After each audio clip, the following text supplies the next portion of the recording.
Selamat pagi semua, puji Tuhan atas kebaikannya karena kita dapat berkumpul secara online pada hari ini. Mari kita semua bangkit berdiri bersama. Tuhan beserta kamu. Dan beserta kamu juga. Saya gembira apabila mereka berkata kepada saya, marilah kita pergi ke rumah Tuhan. Hai, marilah kita menyanyi kepada Tuhan. Marilah kita bersorak dengan sukacita kepada Juru Selamat yang Maha Kuasa. Allah itu roh. Kita harus menyembah Dia dalam roh dan kebenaran. Kemuliaan kepada Allah, Bapa, Anak, dan Roh Kudus. Puji Tuhan sekarang dan selama-lamanya. Amin. Doa untuk kesucian semua. Ya Allah yang Maha Kuasa, semua hati manusia terbuka di hadapan Tuhan. Semua keinginannya diketahui oleh-Mu. Dan daripadamu tiada rahasia yang tersembunyi. Sucikanlah niat hati kami dengan ilham Roh Kudus-Mu, supaya kami boleh mengasihi-Mu dengan sempurna dan memuliakan nama-Mu yang kudus dengan selayaknya. Melalui Yesus Kristus Tuhan kami. Amin. Pujian Gloria, kemuliaan kepada Allah di tempat yang maha tinggi, dan damai sejahtera kepada umat-Nya di bumi. Tuhan Allah, Raja di syurga, Allah dan Bapa yang Maha Kuasa, kami menyembah Engkau, kami bersyukur kepadamu. Kami memuji Engkau sebab kemuliaan-Mu. Tuhan Yesus Kristus, Anak Tunggal Bapa, Tuhan Allah, Domba Allah yang menanggung dosa dunia. Kasihanilah kami, Engkau yang duduk di sebelah kanan Allah Bapa, terimalah doa kami. Tuhan Segala yang kudus, Engkau sajalah Tuhan, Engkau sajalah yang maha tinggi. Yesus Kristus dengan Roh Kudus dalam kemuliaan Allah Bapa. Amin.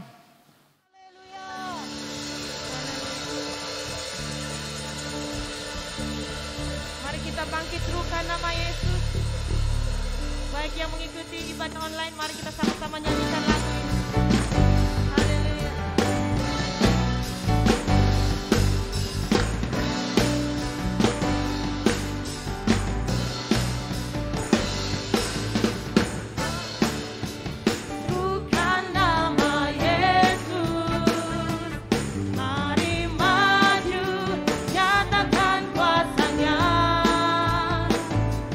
Kita buat iblis gemetar.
segala raja.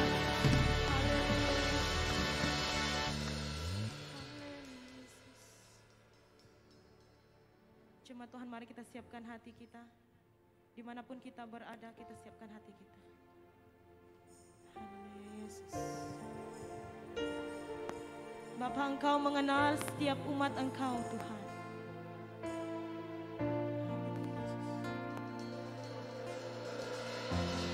Engkau mengenal hati kami Tuhan, isi hati kami Yesus.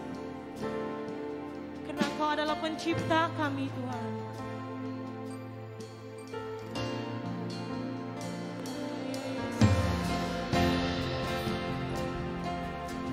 Kami mau masuk di dalam hadirat Engkau Tuhan.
Cerita dan isi hati kami.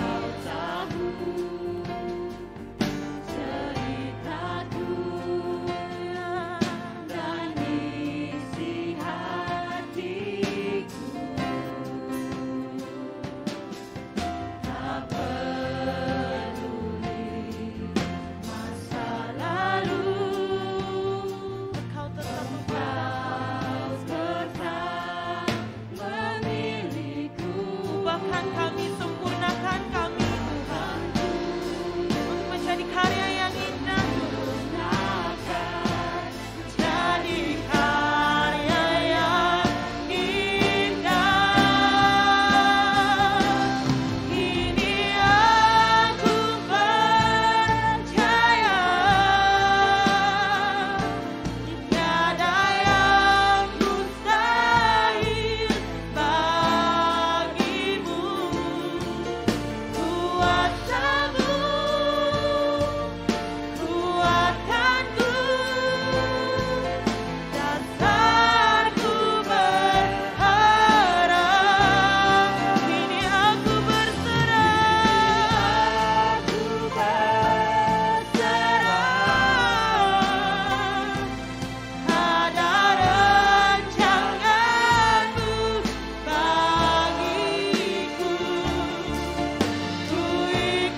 kita katakan, kini aku percaya. Kini aku percaya, tiada yang mustahil bagimu. Kuasa-Mu kuatkanku, dasarku berharap.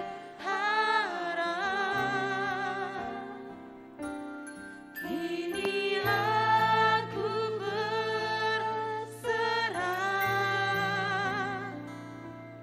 pada rancangan-Mu bagiku. Ku ikuti panggilan-Mu, ku kan setia sampai akhir hidupku.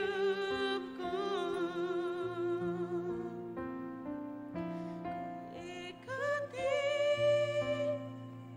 panggilan-Mu, ku kan setia sampai akhir hidupku.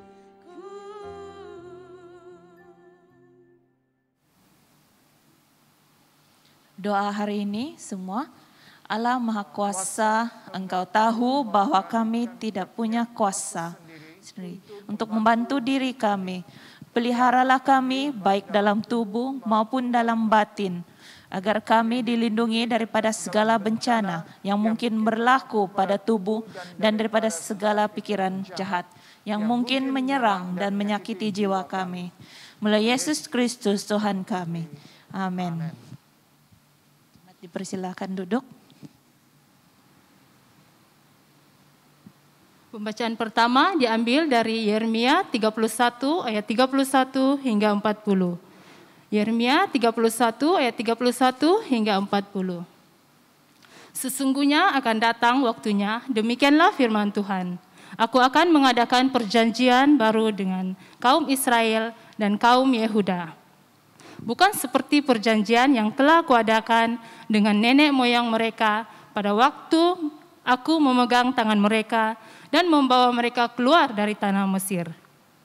Perjanjianku itu telah mereka ingkari, meskipun aku menjadi Tuhan yang berkuasa atas mereka. Demikianlah firman Tuhan. Tetapi beginilah perjanjian yang kuadakan dengan kaum Israel. Sesudah waktu itu, demikianlah firman Tuhan. Aku akan menaruh Tauratku dalam batin mereka dan menuliskannya dalam hati mereka. Maka aku akan menjadi Allah mereka dan mereka akan menjadi umatku. Dan tidak usah lagi orang mengajar sesamanya atau mengajar saudaranya dengan mengatakan, kenallah Tuhan. Sebab mereka semua, besar, kecil, akan mengenal aku. Demikianlah firman Tuhan, sebab aku akan mengampuni kesalahan mereka dan tidak lagi mengingat dosa mereka. Beginilah firman Tuhan, yang memberi matahari untuk menerangi siang, yang menetapkan bulan dan bintang-bintang untuk menerangi malam, yang mengharu biru laut, sehingga gelombang-gelombangnya ribut Tuhan semesta alam namanya. Sesungguhnya, seperti ketetapan-ketetapan ini tidak akan beralih dari hadapanku, demikianlah firman Tuhan. Demikianlah keturunan Israel juga tidak akan berhenti menjadi bangsa di hadapanku untuk sepanjang waktu.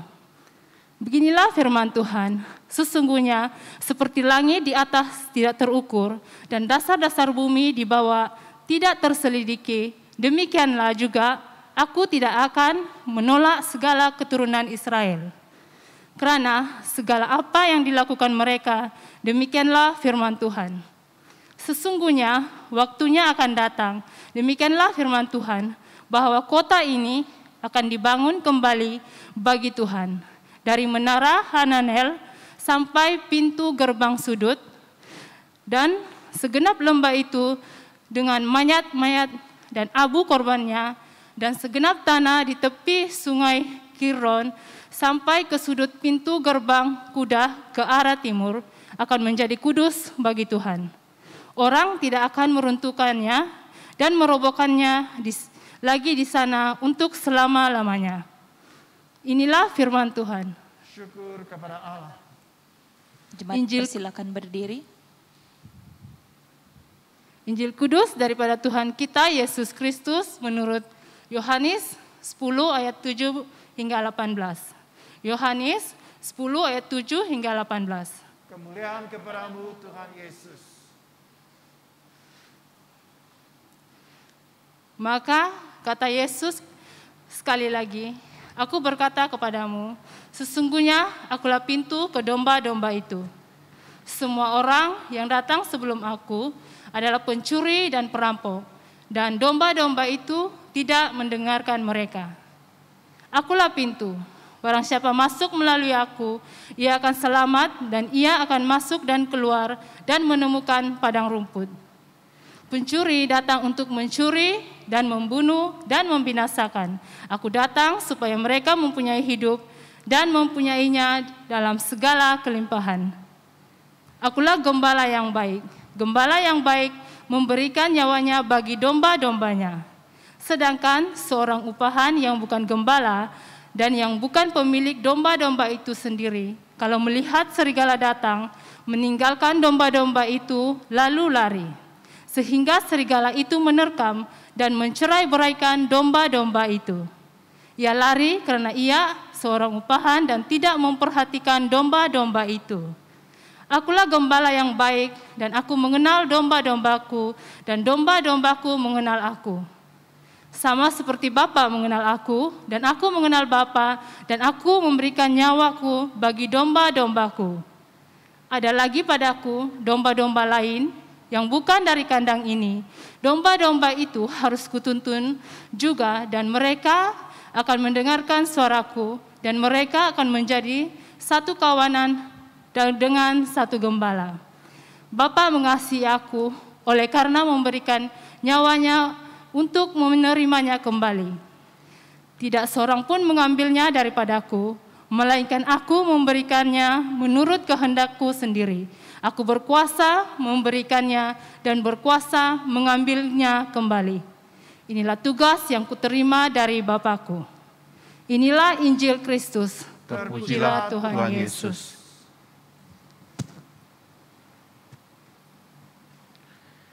Bapa kami di syurga, kami ucap syukur atas firman-Mu. Sekali lagi kami memohon Roh Kudus-Mu akan terus mengajar dan memberi pemahaman kepada kami atas kebenaran-Mu melalui firman khususnya dalam buku Yeremia. Biarlah kami akan terus belajar dan menerima dan dapat mempraktikkan dalam kehidupan kami. Biar yang berada di sini, berada di rumah, dalam talian, biarlah semuanya sama-sama diberkati oleh firman-Mu Tuhan. Dalam nama Tuhan Yesus kami berdoa. Amin. Silakan duduk. Saya percaya banyak di antara kita mungkin pernah melalui proses pembinaan semula ya. Mungkin bukannya sebab rumah. Ada juga yang rumah terbakar, adapun rumah terhanyut sebab banjir besar di sungai kah. Saya percaya kebakaran ini sebab banjir ya, hujan lebat itu banyak kebun-kebun jemaat kita yang telah rosak ya. Jadi dalam keadaan pembinaan semula kadang kita rasa orang bilang sangat susah bah. Kalau boleh jangan ada proses begitulah. Sebab ya mau buat semuanya dari kosong lagi agak susah. Dulu saya ingat waktu berada di sekolah menengah menjadi seorang pengakap, kita kadang-kadang berada di tepi sungai ya. Yang sungainya kita tidak tahu bahwa ada macam kalau banjir ataupun air pasang begitu ya. Boleh dia sampai membanjiri sungai dan menghanyutkan kemah kita. Jadi kadang-kadang kita langsung tidak faham dan tidak tahu kalau kemah dihanyut boleh pindah semula. Itu barang-barang beg pun dihanyut juga, dapur dihanyut, banyak kasut dihanyut tu. Itu yang paling susah tu. Jadi tiap-tiap kali kalau kita mau kembali ke satu tempat ataupun ke sungai yang lain, tepi sungai yang lain, kita akan berhati-hati. Jadi setiap kali kita kalau mau bina semula, kemah yang dibina itu tidak lagi seperti yang dulu tu. Kalau yang dulu biasa tu berada di atas tanah saja. Sebab itulah dihanyut. Kalau banjir itu pun basah juga. Jadi waktu pembinaan semula, kita belajar macam mana buat kemah itu di atas tanah. Guna bambu dan buat sekurang-kurangnya 1 kaki ataupun 2 kaki begitu. Supaya kalau air banjir pun tetap. Saya masih ingat ada satu kali kumpulan kami itu yang terpelanjang. Pengajaran yang pahit tu. Jadi satu kali kita kembali ke tempat itu, kumpulan-kumpulan pengangkap yang lain, mereka tidak mau. Mereka percaya, tidak akan hujan lah, dia akan banjir lah. Jadi mereka buat kemah itu berada di atas tanah. Bilang, ini musim hujan dia. Tidak, kami sudah belajar, kita bina kemah yang berada di atas tanah. Bukan di atas tanah itu, tapi ada bambunya seperti di rumah panjang begitu lah. Di atas tu. Jadi malam tu hujan lebat, pasang, kuat sungai itu. Jadi dia menghanyut kemah-kemah yang berada di tepi kita, yang di atas tu. Tapi kemah kita termasuk jambatan yang kita bina pun masih kukuh dan tahan di sana. Malam itu saya masih ingat orang tu menjerit, mereka tu lari ke tempat yang tinggi. Kumpulan kita tu yang bertahan di sana. Sebab kita tahu lepas pembinaan semula itu pastinya sesuatu yang lebih kuat. Dan saya percaya pembinaan semula kerohanian kita sedang berlaku. Seperti di Yeremia pasal 31. Kita sudah dengar minggu yang lalu, di mana Yeremia hantar surat kepada mereka, jangan risau, berada di sana, tinggal di sana, bina rumah, tanam kebun, tanam anggur, kawin, kau akan berada di sana untuk 70 tahun. Dan ini salah satu prosesnya, Tuhan mau membina semula kumpulan orang Israel ini, orang Yahudi ini. Sebab kumpulan yang sebelum itu, mereka telah merosakkan, mereka telah memperangai Tuhan, mereka tidak taat kepada Tuhan. Orang-orang yang tersebut tidak lagi Tuhan mau. Tuhan mau adalah kumpulan orang yang sentiasa taat kepada Dia. Setidak-tidaknya ikut segala arahan, ikut segala hukum Taurat yang telah Dia tetapkan. Sebelum ini hukum Taurat yang mereka terima dari Gunung Sinai, mereka telah rosak. Mereka tidak mengikuti segala itu. Akhirnya mereka terpaksa terima hukuman ini yang dibuang negeri. Itu pun ada yang tidak mau, masih tinggal di Israel, masih tinggal di Yerusalem. Yang mereka tinggal di Yerusalem itu semua mati. Tapi mereka yang sudi dan serahkan diri kepada pembinaan semula Allah kepada mereka, walaupun mereka dalam pembuangan negeri di Babel, mereka tetap ada satu hidup yang diberkati.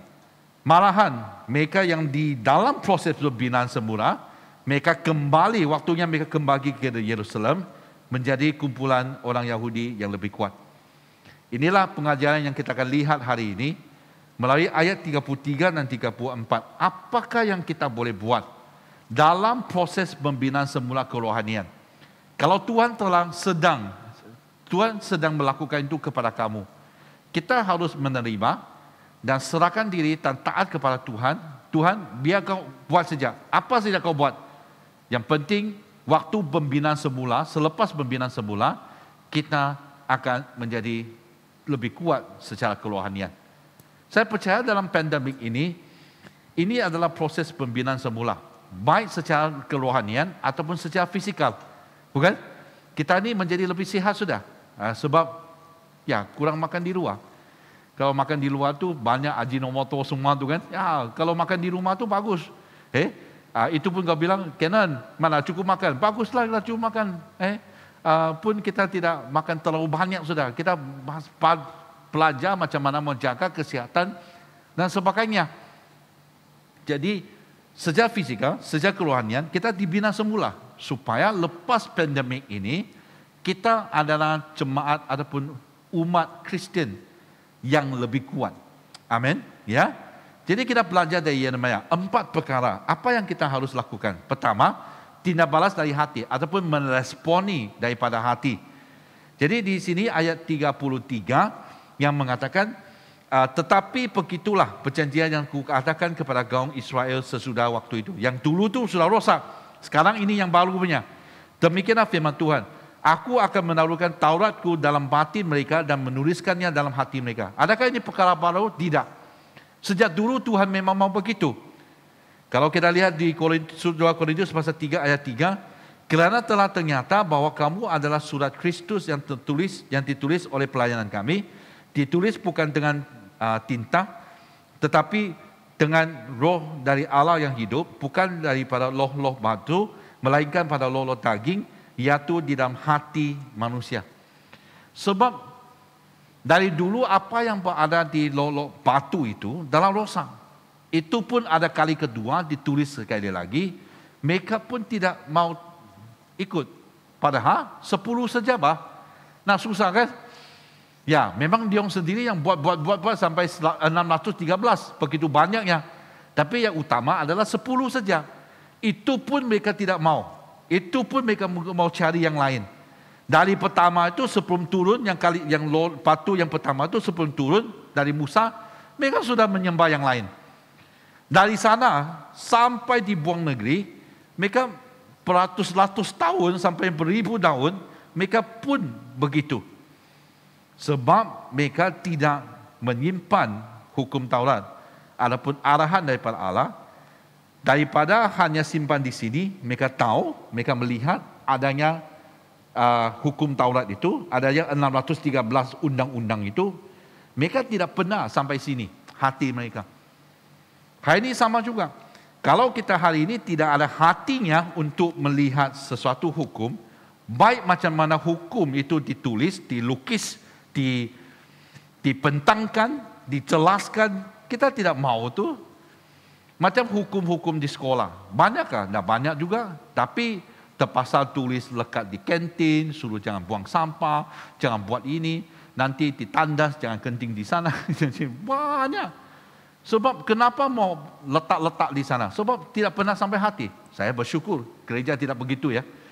Gereja tidak lekat-lekat tu hukum-hukum tu banyak di melata tempat, di parking dan apa ya. Sebab kita percaya semua jemaat di gereja adalah orang yang ada hatinya, yang dapat meresponi hukum-hukum ni dengan hati. Kita lihat di SOP saja. Dari mula sampai sekarang, berapa kali sudah SOP? Pada mulanya saya print tu, saya kasih keluar daripada apa yang saya terima. Lepas tu malas sudah. Banyak dia tukar. Ada warna yang lain, ada tulisan yang perpanjang, ada lukisan-lukisan.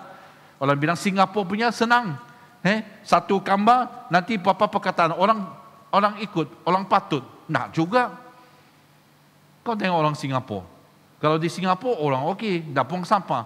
Keluar saja di Johor dia buang sampah. Nak tahulah sekarang adalah begitu kan tidak? Sama juga kami di sini buang sampah, sampai Singapura dan buang sampah. Kenapa? Sebab hatinya tidak ada. Hari ini kalau kita ada hatinya untuk meresponi segala hukum ini, SOP yang dikeluarkan dari mula kita boleh faham tu, bukan? Apakah dasar daripada SOP ini? Pakai pelitup muka, cuci tangan,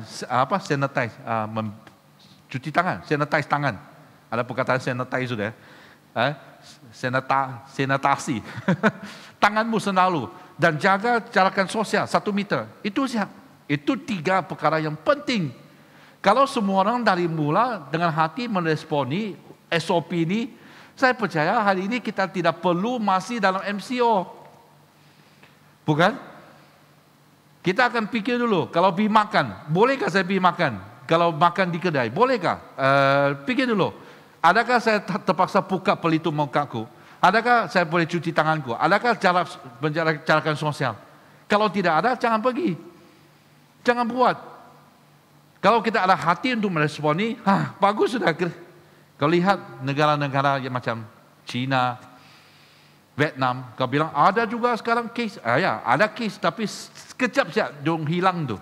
Kenapa? Semua orang pandai. Hari ini, adakah kita dapat meresponi firman Tuhan, meresponi hukum Tuhan, meresponi apa yang dikatakan oleh Tuhan dari hati kita? Dari Ulangan pasal 6 ayat 4 hingga 9, dengan Dengarlah, hai orang Israel, Tuhan itu Allah kita, Tuhan itu Esa. Kasihanilah Tuhan Allahmu dengan segenap hatimu, dengan segenap jiwamu, dengan segenap kekuatanmu. Apa yang kuperintahkan kepadamu pada hari ini haruslah engkau apa? Perhatikan. Ini terjemahnya lebih singkat sikit. Sebenarnya di sini adalah di dalam hatimu. Tetap ada perkataan hati itulah. Tapi adalah apa yang saya berikan kepadamu, kamu harus simpan itu di mana? Di hatimu. Jangan simpan di sini saja, simpan di hatimu. Supaya harusnya engkau mengerjakannya berulang-ulang kepada anak-anakmu dan membicarakan apabila engkau duduk di rumahmu, apabila engkau sedang dalam perjalanan, apabila engkau berbaring dan apabila engkau bangun, haruslah juga engkau mengikatkannya sebagai tanda pada tanganmu, dan haruslah itu menjadi lambang di tahimu, dan haruslah engkau menuliskannya pada tiang pintu rumahmu dan pada pintu gerbangmu.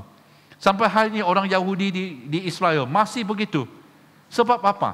Sebab masih mereka ada yang belum sampai hatinya. Kalau kita semua sudah sampai hati, meresponi Tuhan dari hati, kita tidak perlu mengajar lagi. Kita tidak perlu bilang, kau harus buat ini.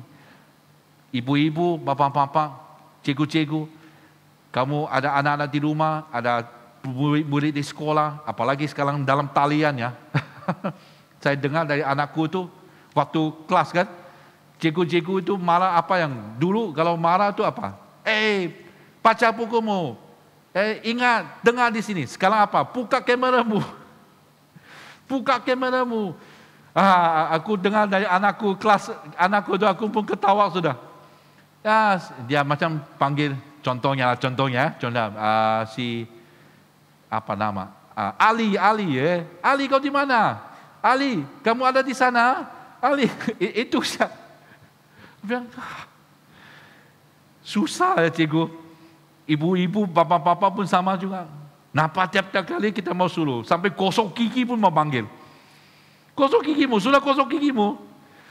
Kenapa? Sentiasa di sini saja, belum sampai sini. Kadang makan pun mau suruh, makan. Aku mengheran, kenapa makan mau panggil? Kan kalau hatinya ada, dia tahu tuh, bila mau makan kan, dia kan secara otomatis dia keluar. Sampai tidur pun mau suruh. Jam 11 sudah tidur. Aku mengheran. Apakah era kita sampai begitu? Ini perkara kalau sudah ada dalam hati, kita tidak perlu panggil, tidak perlu suruh kembali. Itu perkara yang dasar, perkara yang biasa. Hukum Taurat adalah yang biasa. Yang memang sepatutnya di sini sudah. Jadi kalau kita dapat meresponi dari sini, semua orang akan dibangkitkan. Semua orang akan menjadi Kristen yang baik. Amin. Lukas pasal 10 yang dikatakan di sini sama juga yang diambil dari perjanjian lama tadi. Jawab Yesus kepadanya, orang tanya dia kan, apa yang tertulis dalam hukum Taurat? Apa yang kau baca di sana? Jawab orang itu, kasihlah Tuhan Allahmu dengan segenap hatimu, segenap jiwamu, segenap kekuatanmu, dan dengan segenap agak budimu. Dan kasihlah sesamamu manusia seperti dirimu sendiri. Kata Yesus kepadanya, jawaban itu benar. Berbuatlah demikian, maka engkau akan hidup. Dengan kata lain, kalau kita ada hati dan meresponi hukum Taurat, itu akan membuat kita apa? Hidup. Itulah kembali kepada SOP. Kalau kita dapat menjaga SOP itu, meresponi undang ini dengan hati kita, saya boleh katakan tidak ada orang akan dicangkiti. Mungkin kau bilang, kena kau dia paham tu, kerja di luar tu kalangan terpaksa. Tidak, kalau ada hatinya, kita akan tahu tu. Waktu orang, tutup, cuci tangan, jarakan sosial, sentiasa. Okay? Jadi ada hati, kita dapat meresponi dengan hati, maka hukum-hukum ini akan menjadi sesuatu yang bermanfaat kepada kita. Banyak orang tidak suka, ramai tidak suka hukum. Undang-undang. Kita tidak suka, kita mau bebas. Sebab apa? Hati tidak ada di sana. Kalau hati kita ada di sana, pastinya kita akan menjadi kumpulan jemaat yang sentiasa berkenan kepada Tuhan. Amin. Itu yang Tuhan mau bina. Umatnya yang dulu tidak mau dengar. Okey, sekarang kalau dibuang negeri, itu yang dia mau buat. Supaya dari sekarang, itu hukum yang diberikan itu tidak lagi di mana-mana. Tapi hukum ini akan berada dalam hatimu. Amin. Ya. Di manakah hukum dalam hidupmu? Langsung tidak ada? Adapun di sini saja? Ada orang Cina, pergi bahasa Cina, kau dengar sini, keluar sini. Ataupun kau dapat simpan di sini dan meresponi pada waktu yang perlu. Kedua, menjalin semula hubungan dengan Allah. Ayat 33 juga, maka aku akan menjadi Allah mereka dan mereka akan menjadi umatku. Itu yang Tuhan mau. Dan cabaran yang besar bagi orang-orang Yahudi. Sebab mereka telah hilang bait Allah, mereka telah hilang Jerusalem. Di manakah mereka akan pergi beribadah? Sembayang. Menyembah. Apalagi di Babel, banyak tekanan-tekanan untuk menyembah patung berhala mereka. Ini cabaran yang paling besar tu, saya percaya. Ini sesuatu yang Tuhan bilang. Aku akan menjadi Allah mereka. Maksudnya di sini, aku cukup sudah. Aku siap menjadi Allahmu. Cukup sudah, satu cukup. Dan kamu akan menjadi umatku. Itu yang Tuhan mau. Jangan apa yang dibacakan tadi seperti suami dan isteri. Hari ini suami dan isteri sama juga. Mana mungkin kau bilang suami cakap sama isteri dan isteri boleh terima waktu suamimu mengatakan, panggil apa? Darling, Ling, ataupun honey, nak tahulah madu. Yang isteri, okey, aku mencintai kamu, aku mengasihi kamu 99%. Yang satu tu saya kasih perempuan lain. Bolehkah? Cuba kau bilang okey bah, daripada tak ada. Oh itu dah boleh tu, kau mau 100% tu. Tuhan mau ini saja. Dan itu satu jaminan kepada mereka. Cukup sudah. Kau ada satu Allah, Allah yang benar ini cukup sudah. Hari ini kalau kita bilang Allah ini maha kuasa maksudnya dia ada semua kuasanya. Sudah cukup. Kenapa kita mau cari yang lain lagi? Sebab mungkin tamakkah? Kami tidak cukup puas hatikah? Kita mau sesuatu yang lebih cepatkah? Kita tidak mau ikut latihan-latihan yang diadakan oleh Tuhan kah? Tapi Tuhan bilang cukup. Aku akan menjadi Allahmu. Kamu akan jadi umatku. Itu hubungan dijalin kembali. Dulu mereka tidak mau kan? 2 Korintus pasal 6 ayat 16. Apabila hubungan baik Allah dengan pahala. Tak ada. Kerana kita ada baik dari Allah yang hidup menurut firman Allah ini. Aku akan diam sama-sama dengan mereka dan hidup di tengah-tengah mereka. Dan aku menjadi Allah mereka dan mereka akan menjadi umatku. Amin. Kalau kita ingat apa yang terjadi kepada anak yang sesat tu. Hubungan dia dengan bapaknya sudah rosak. Hancur sekali. Sebab dia telah minta hartanya sebelum bapaknya masih hidup. Kau macam mana boleh menuntut hartamu waktu bapakmu masih hidup? Jadi dia ambil dan larikan diri, pergi berpoya, dan lepas tu dia ditipu, dia hancur bankrupt, dia bekerja, menjaga babi, merebut makanan dengan babi. Baru waktu di kandang tu dia sadar, kenapa aku di sini? Bagus aku kembali ke tempat bapakku. Tempat bapakku banyak pekat di sana. Dan waktu dia kembali, Alkitab mengatakan bapaknya melihat dan lari kepada dia dan menyambut dia kembali. Itu yang kita mau. Itu yang Tuhan mau. Tuhan mau kembalikan itu. Dia mau hubungan kita dengan dia tidak lagi seperti yang orang Yahudi, seperti yang dulu tu. Berfoya. Alkitab mengatakan mereka melakukan perselingkuhan. Bukan perselingkuh dengan perempuan lain, perselingkuh dengan Allah yang lain.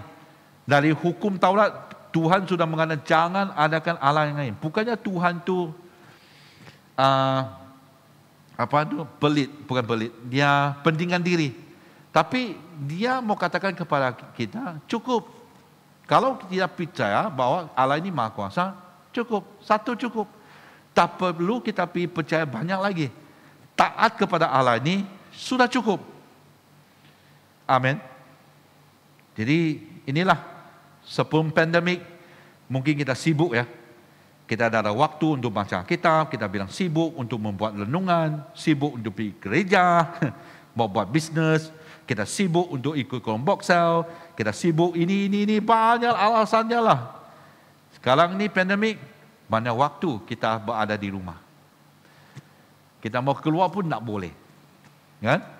Itulah waktu yang Tuhan berikan kepada Tuhan dalam proses pembinaan semula ini.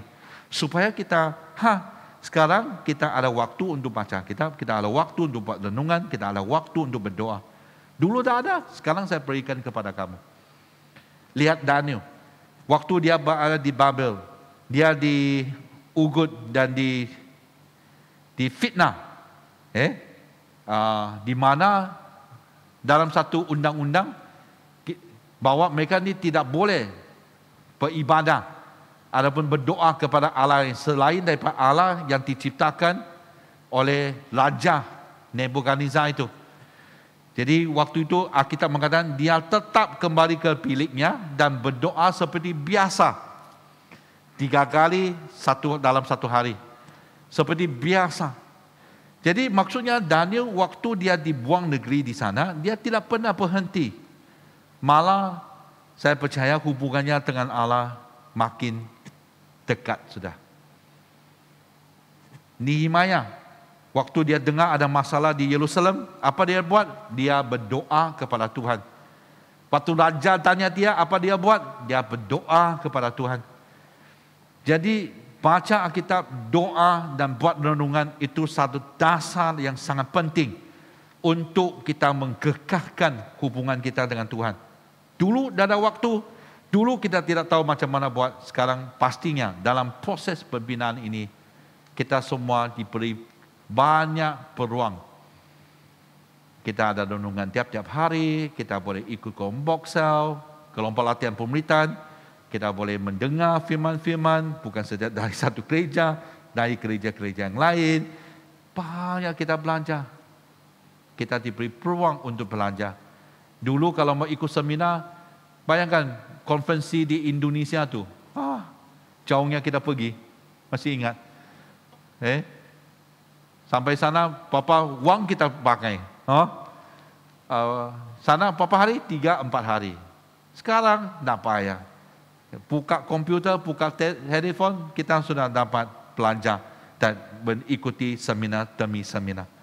Jadi ini yang dapat membantu kita supaya hubungan kita dengan Allah itu makin dekat. Kita harus pikir dulu, kalau hubungan kita dengan Allah itu sudah jauh, waktunya kita kembali kepada Allah.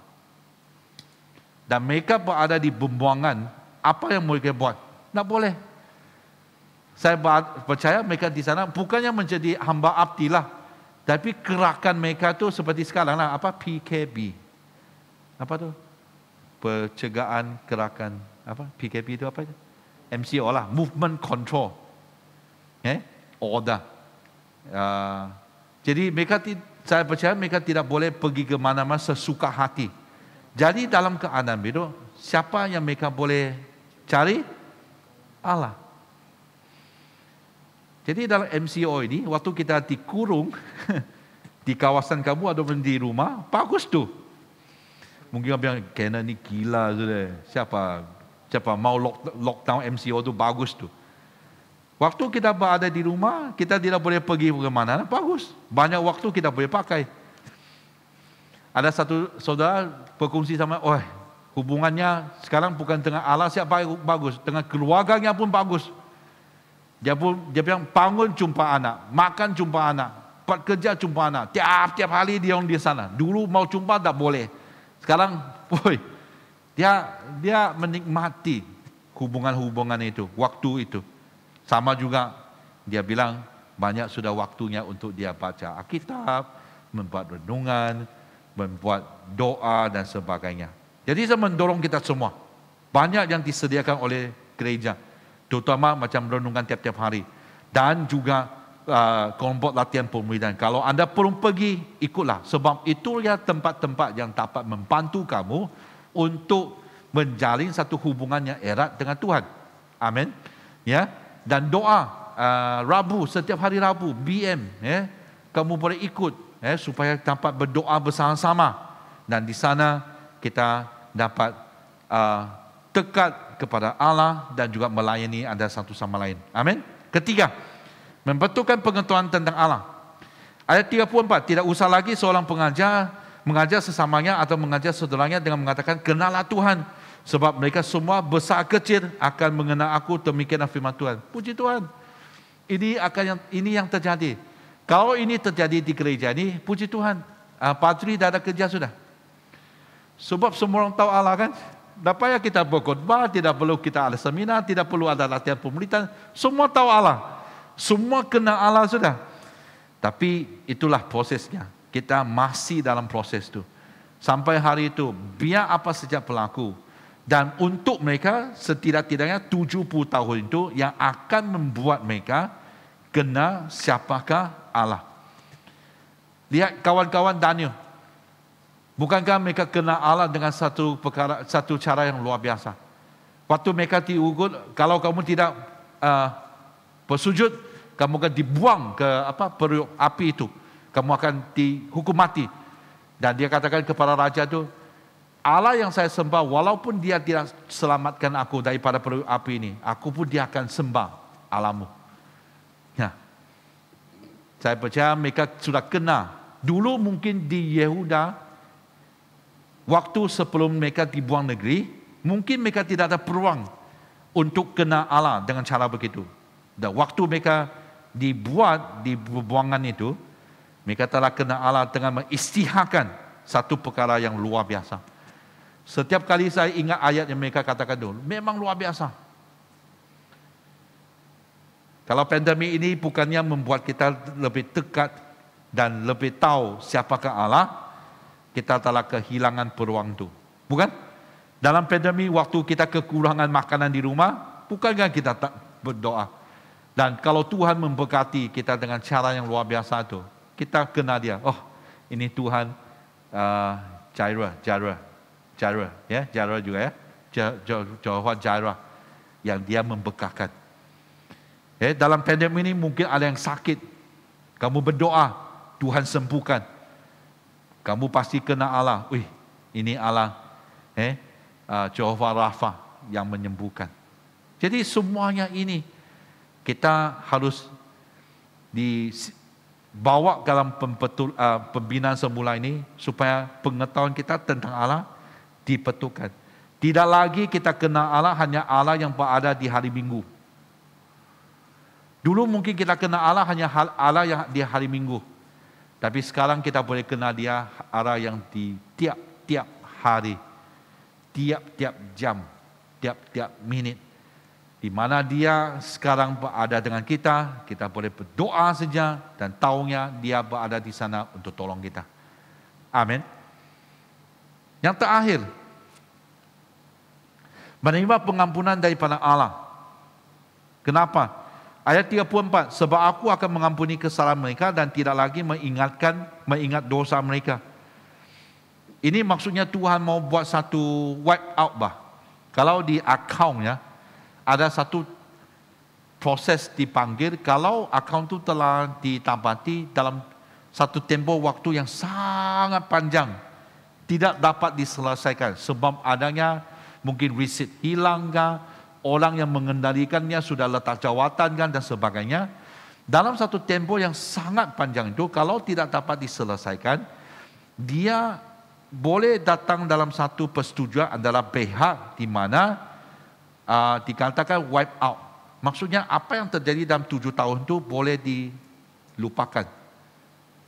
Dan mula apa saja yang ada.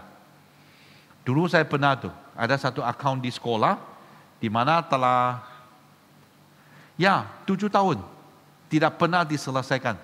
Sampai yang mau cari peguam sudah. Tapi itu pun kalau cari peguam pun tidak berguna sebab sudah hilang semua bukti itu. Wang itu di mana pun tidak tahu.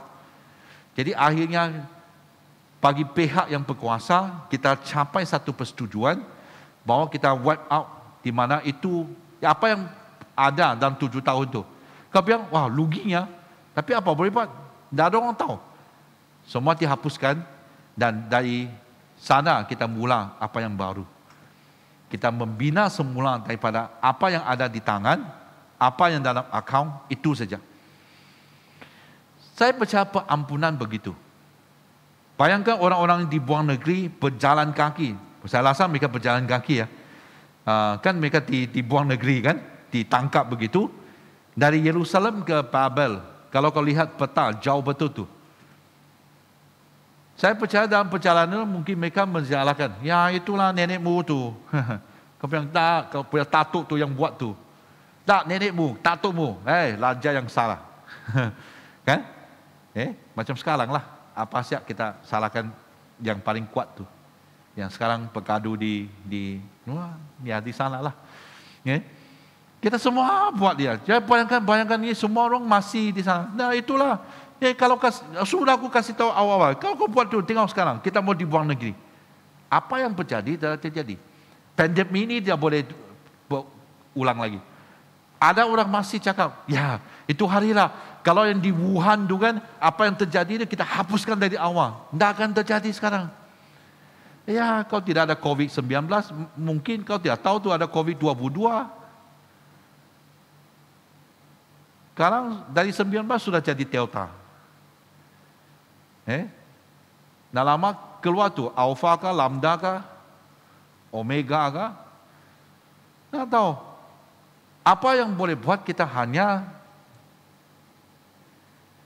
menerima apa yang terjadi pada waktu sekarang dan menerima pengampunan daripada Allah. Ini waktu Allah cakap begitu, dia bukan kasih dia license untuk berbuat dosa. Kau tak apa-apa, kau pergi buat dosa, nanti aku ampuni kamu. Tidak. Apa yang Tuhan mau adalah di sini, waktu dalam proses pembinaan semulanya, dia harus hapuskan apa yang terjadi sebelum itu. Kembali kepada cerita pengakap itu, dulu begitulah. Kita juga disuruh untuk buat kemah. Kalau mau buat kemah, ikut semua ikatan tu. Harus ikut. Walaupun kita ada ikatan sendiri, akan kuat. Tapi harus ikut. Ini ikatan apa? Simpul manuk kah? Saya masih ingat tu. Simpul salib kah? Kita harus ikut. Di tiang, di sana, ikat semua harus ikut. Ada yang kalau buat salah, itu pemimpin sengaja tu. Dia tunggu sampai jam 10 malam. Dia kasih bangun. Bangun. Kenapa ni? Sudah mau tidur sudah. Dia kemahmu salah. Buka semua. Salah tu. Buka. Buat semula. Terpaksa lah. Kalau kau tidak buat semula, tidur di luar lah. Hujan kah kalau ada kemah tu. Jadi ada yang curi-curi lagi, dia buka semula tu, dia buka habis. Yang kesilapan tu dia tidak buka habis. Dia bilang, jimat waktu ini jam 10 sudah, jangan buka semua. Tapuk-tapuk sini, kita sembunyi, kita simpan saja. Nanti disuruh buat semua, kita sambung saja. Tak boleh tu. Kalau kau sambung apa yang dah salah, ia akan bertambah teruk. Bina semula sama juga. Kalau kau tahu tempat tu memang sentiasa rosak, jangan bina lagi di sana. Saya sangat pastilah kalau kamu bina rumah di tepi-tepi sungai itu kan, tempat tu sentiasa kalau banjir kah, hujan kah, dia tanah runtuh. Jangan bina rumah di sana lagi, pindah. Yang hari itu saya bincang sama Brandon Roji juga.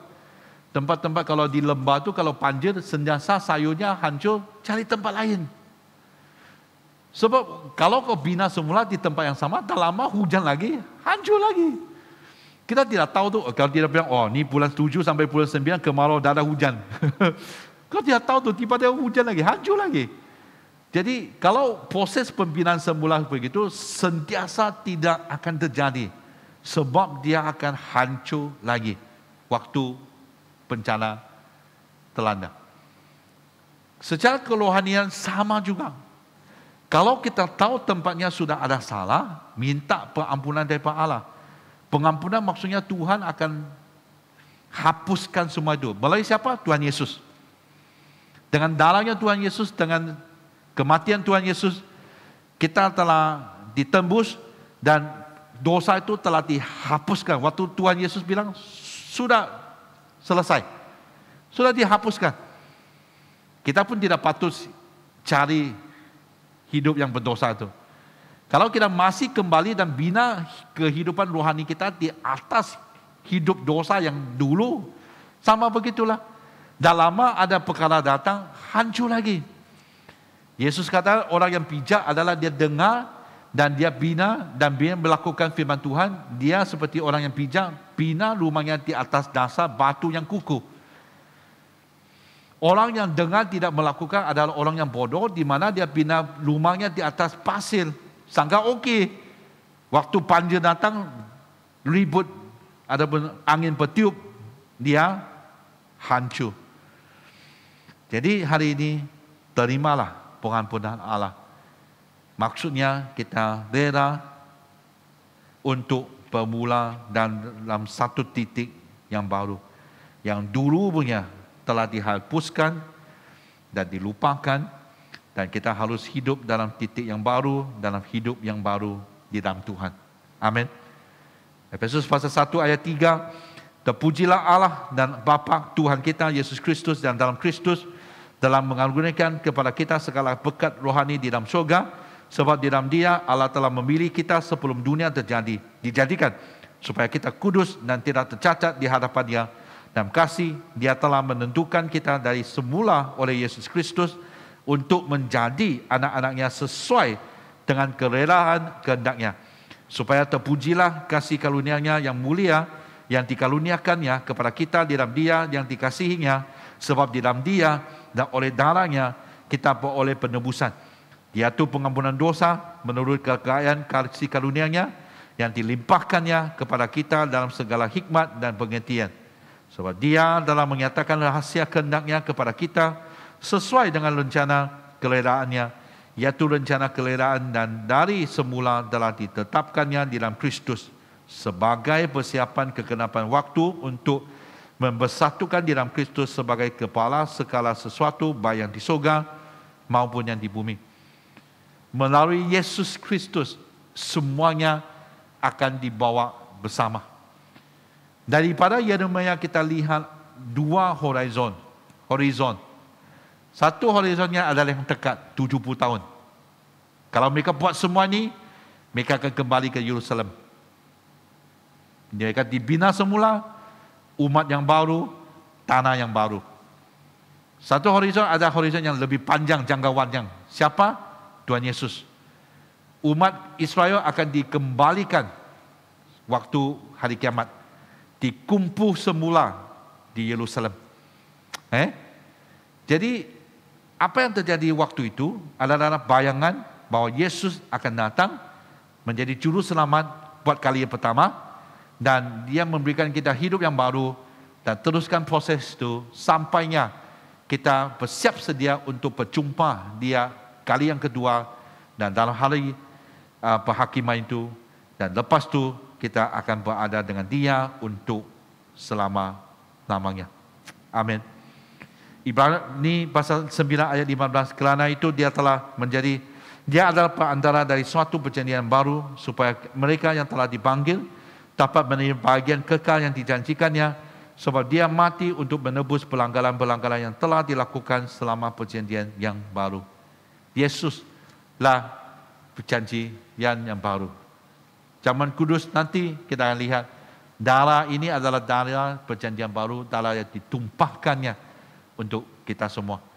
Jadi hari ini kalau kita menerima proses pembinaan semula Allah, kita bukan sejak seperti orang Yehuda akan kembali, orang Yahudi akan kembali ke Yerusalem lepas 70 tahun dengan kuatnya. Malahan hari ini kita tahu bahwa dalam proses pembinaan semula ini harus dilakukan supaya kita ini lebih siap untuk menghadapi apa yang akan datang sampainya Yesus datang kembali. Kumpulan adapun orang-orang, adapun umat Yahudi yang kembali ke Yerusalem, bukannya semua memang dibina semula. Kecuali mereka yang rela ikut semua ini, meresponi dari hati, kembalikan hubungan dengan Allah, lebih mengenal Allah dan menerima pengampunan. Sebab Satu kumpulan yang kembali di Yerusalem, di bawah pimpinan Ezra sama Zerubbabel, mereka kembali untuk membina bait Allah. Tapi sebab ada ukuran, ada ketakutan yang dibuat, mereka ni berhenti untuk 16 tahun. Buku Hagai yang mengatakan ada 4 pesanan di sana. Tuhan bilang, kenapa kau dia buat ini? 16 tahun sudah. Dasar sudah buat, tapi tidak buat rumah itu. Saya sudah bagi kayu semua itu. Tapi sedangkan rumahmu cantik. Baik Allah pun ada. Kalau mereka, okey, baru buat. Kau tengok, kumpulan orang ni bukan sepenuhnya tahu siapakah Allah. Kalau mereka tahu tu, mereka tidak perlu tunggu 16 tahun. Tidak perlu takut. Berbanding dengan kumpulan yang kembali, mengikut Nehemiah. Ya, itu boleh kau bayangkan, lepas kali pertama mereka balik dari pembuangan, sudah jaraknya mungkin 20 tahun sudah. Waktu Nehemiah balik, dia khotbahnya pendek saja. Dia bilang bangkit, arise and build, bangkit dan membina. Semua orang ikut dan buat. Ada yang ambil senjata dan buat kerja. Hebat, luar biasa. Walaupun pada unggudan dan sambalan dan topayan dan sebagainya, dalam 52 hari sudah siap tembok Jerusalem.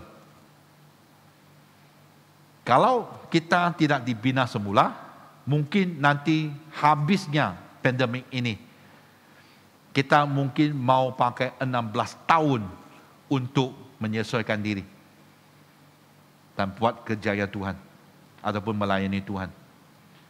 Tapi kalau kita dibina semula, waktu lepasnya pandemik, kita mungkin akan menjadi seperti kumpulan di bawah pimpinan Nehemiah.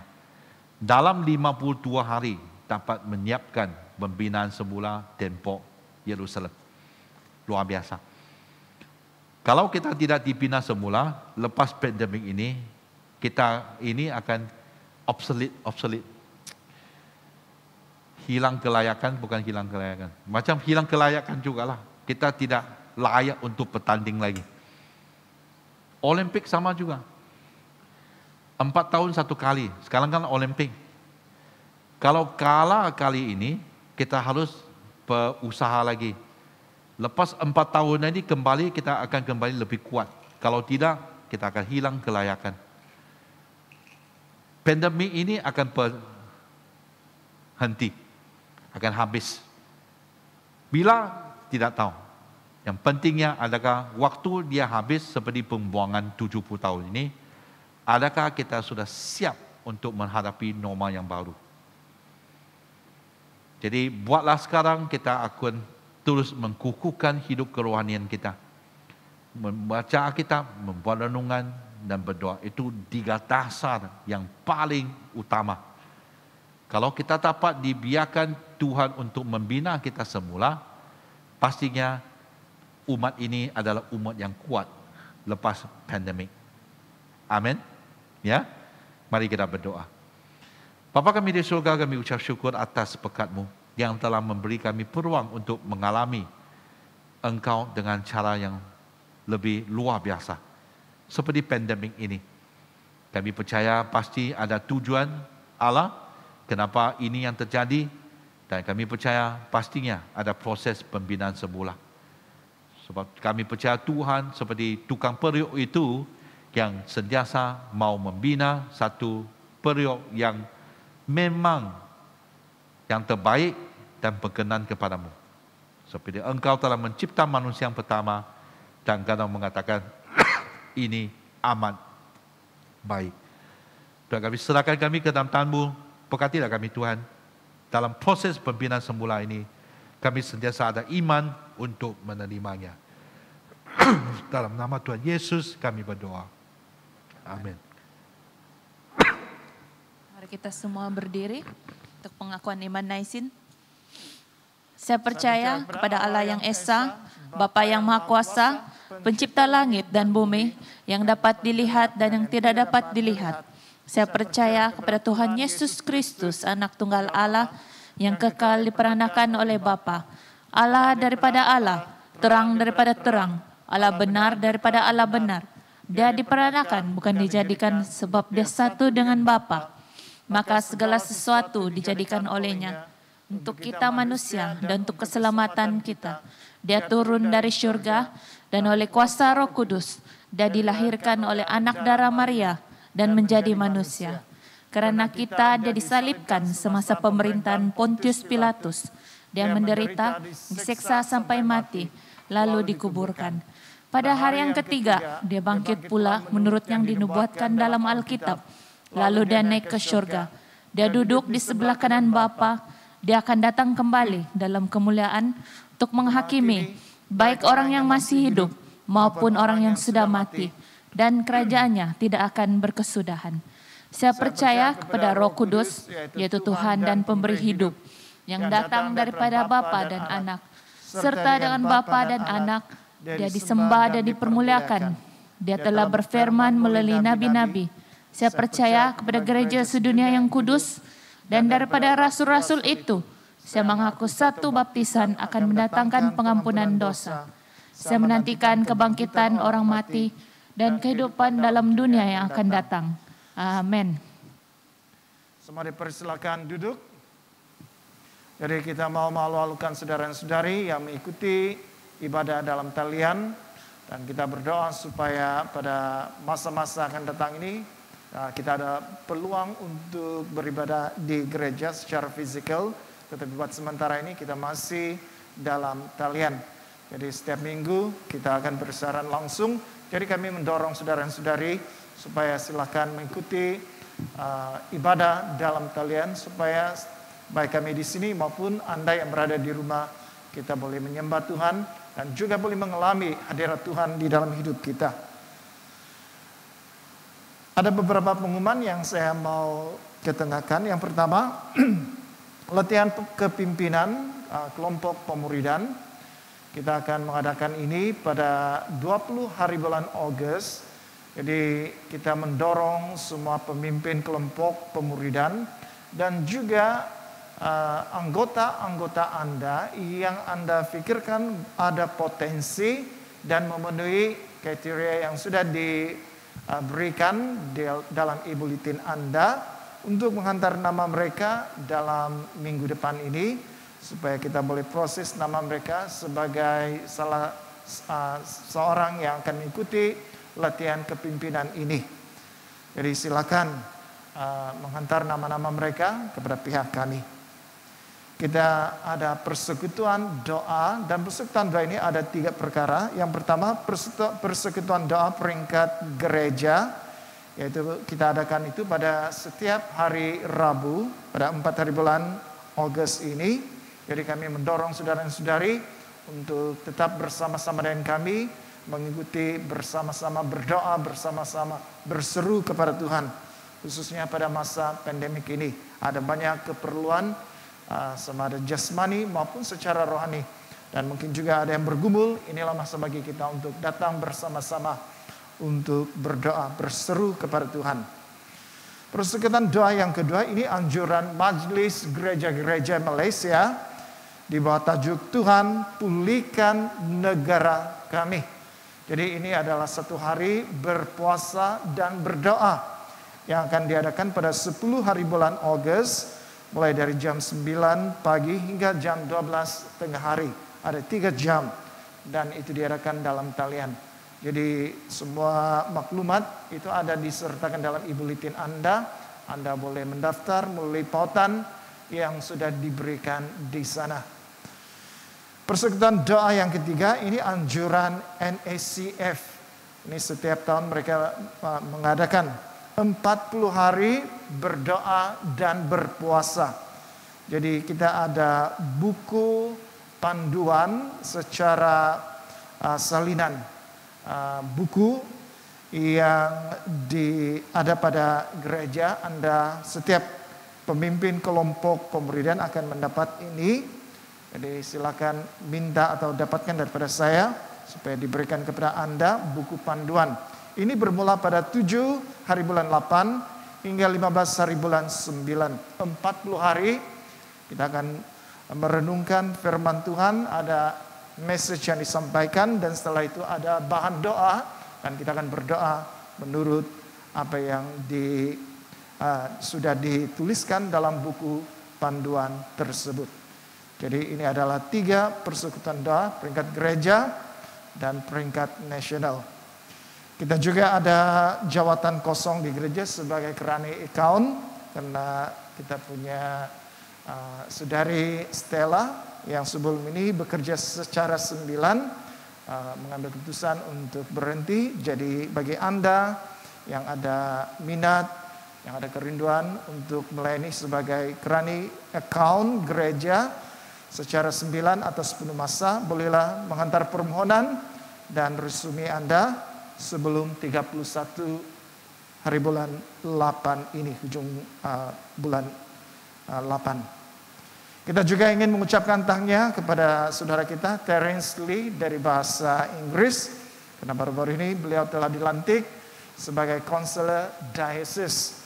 Dalam masa yang sama kita juga mau mengucapkan tahniah kepada Kenan Chin, karena beliau dilantik sebagai pengurusi penganjur ulang tahun diocese yang ke-60 pada bulan 7 tahun hadapan.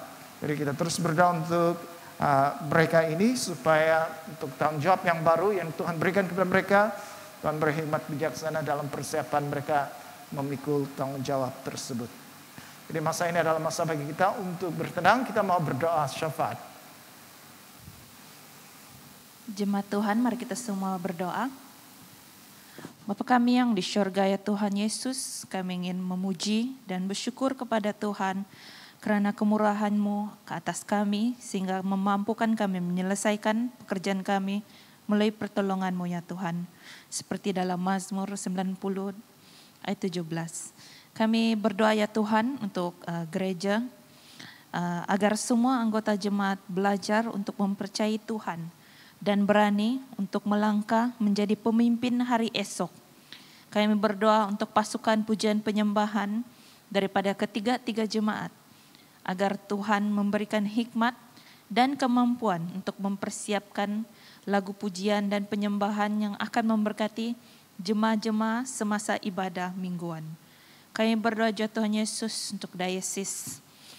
Kami ingin bersyukur karena Tuhan untuk konselor diocese yang baru dilantik, Saudara Terence Lee. Kami berdoa ya Tuhan agar Engkau terus memberikan kebijaksanaan dan kemampuan kepada beliau semasa memikul tanggung jawab ini ya Tuhan.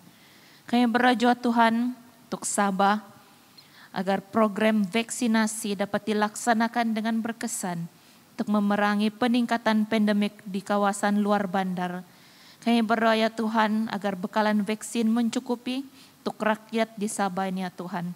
Kami bersyukur ya Tuhan karena vaksin yang ada di Sabah pada saatnya Tuhan, agar Engkau terus menerus melindungi Sabah ya Tuhan. Kami berdoa Tuhan untuk negara. Kami berdoa untuk kesatuan dan kerjasama dalam kalangan pihak berkuasa yang berkenan untuk memerangi jangkitan COVID-19 yang semakin meningkat ini ya Tuhan. Kami berdoa agar pasukan barisan hadapan, agar Engkau memberikan kemampuan, tenaga, dan keselamatan untuk terus bekerja di hospital dan juga di pusat kuarantin ya Tuhan. Agar Engkau terus menerus memberikan mereka kekuatan dan semangat ya Tuhan. Kami berdoa untuk keluarga mereka ya Tuhan, agar Engkau memberikan mereka penghiburan, agar Engkau memberikan mereka semangat ya Tuhan untuk bekerja memerangi jangkitan COVID-19 ini ya Tuhan. Kami serahkan semua doa kami ke dalam tangan-Mu mulai Yesus Kristus Juru Selamat kami. Amin. Pengakuan dosa.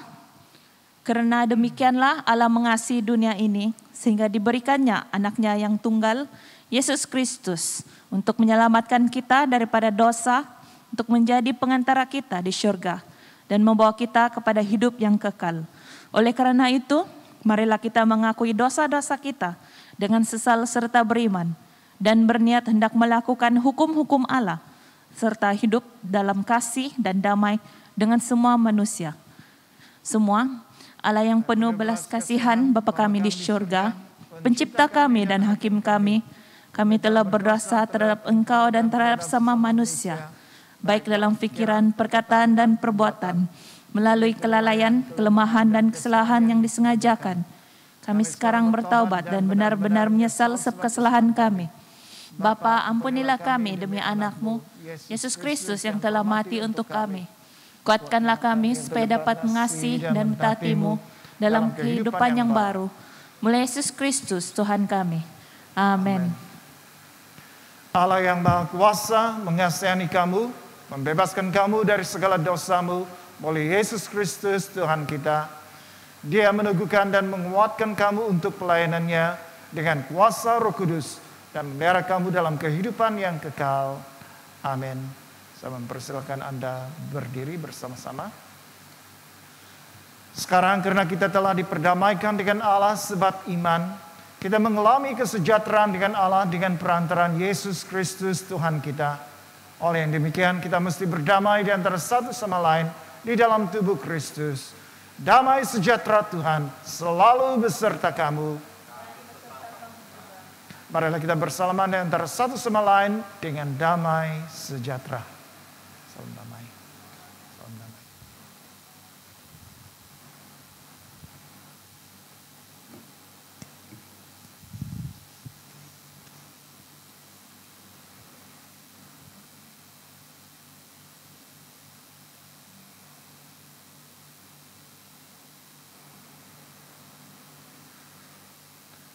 Angkatlah hatimu.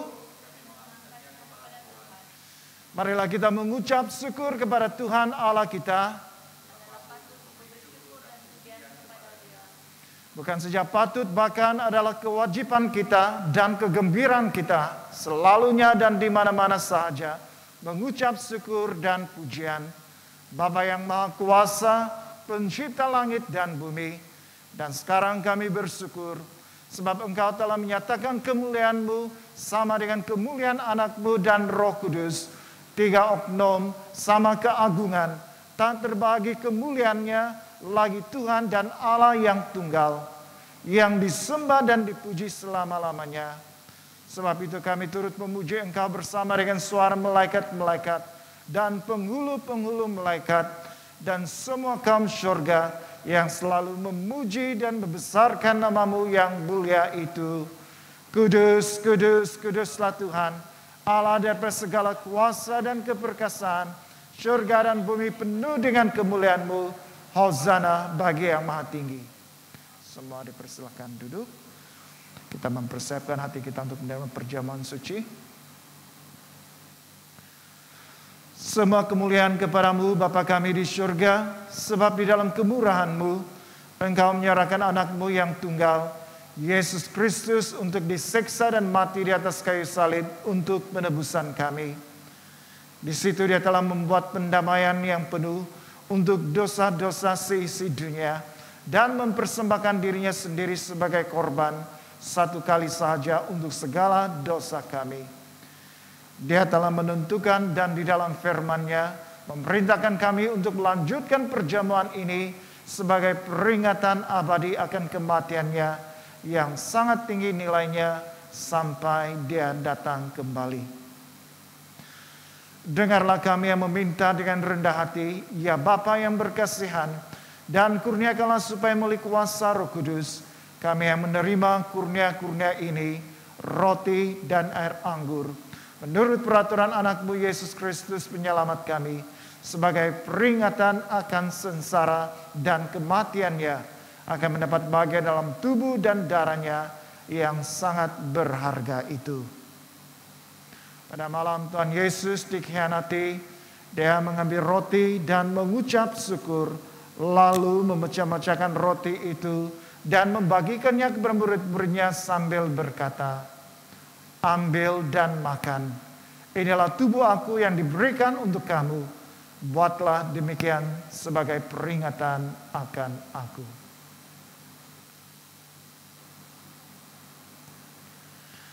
Begitu juga setelah habis makan, Dia mengambil cawan serta mengucap syukur, lalu memberikannya kepada murid-murid-Nya serta berkata, "Ini adalah darah Aku, darah perjanjian baru yang dicurahkan bagi kamu dan bagi semua orang untuk pengampunan dosa. Buatlah demikian setiap kali kamu melakukannya sebagai peringatan akan Aku."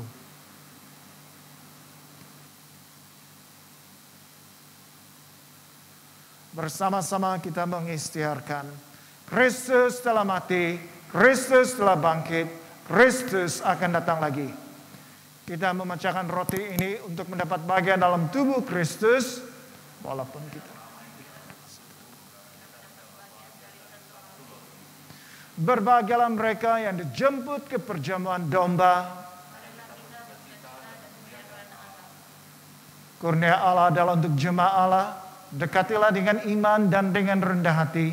Terimalah roti dan air anggur ini sebagai peringatan bahwa Kristus mati untuk kamu, serta menerima Dia dalam hatimu dengan iman dan syukur. Amin.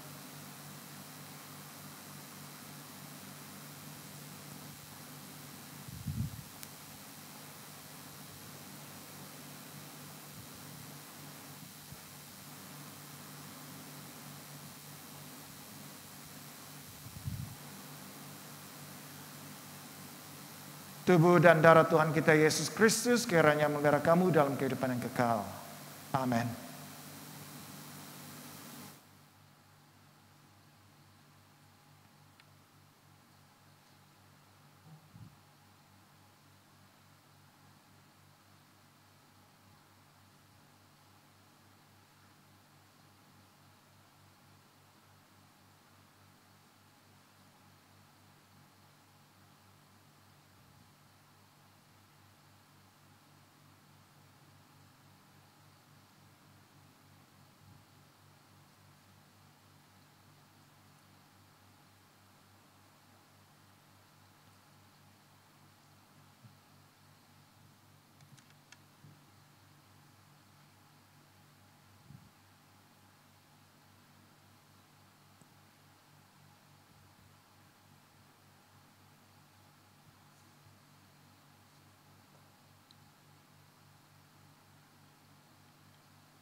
Marilah kita berdoa seperti yang diajar oleh penyelamat kita. Bapa kami di surga, dikuduskanlah namamu, datanglah kerajaan-Mu, jadilah kehendak-Mu di bumi seperti di surga. Berikanlah kami pada hari ini makanan kami sehari-hari. Ampunilah kami akan dosa-dosa kami, seperti kami juga mengampuni orang yang bersalah kepada kami. Janganlah membawa kami ke dalam pencobaan, tetapi lepaskanlah kami daripada yang jahat.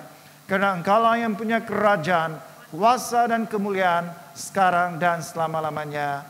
Amin. Doa syukur. Allah kekal Bapa kami yang di surga, kami mengucapkan terima kasih kepadamu yang telah menerima kami sebagai anggota-anggota hidup anak-Mu, Yesus Kristus penyelamat kami. Kami mengucapkan terima kasih kepadamu yang telah memberi kami makanan rohani di dalam sakramen tubuh dan darah-Nya. Sekarang utuskanlah kami ke dalam dunia dengan damai dan kurniakanlah kami kekuatan dan keteguhan hati untuk mengasihi dan melayani Engkau dengan sukacita dan hati yang ikhlas. Amin. Semua dipersilakan berdiri, mari kita menerima berkat dari Tuhan kita. Sentosa Allah yang melebihi pengertian manusia, memeliharakan hati dan jiwa kamu di dalam pengetahuan dan kasih Allah dan anaknya Yesus Kristus Tuhan kita. Dan berkat Allah yang Maha Kuasa, Bapa, Anak, dan Roh Kudus, beserta dengan kamu dan tinggal serta dengan kamu sampai selama-lamanya. Amin. Saudara dan saudara yang kasih oleh Tuhan, Pergilah dengan damai sejahtera dan layanilah Tuhan. Dalam nama Kristus, amin.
Kita semua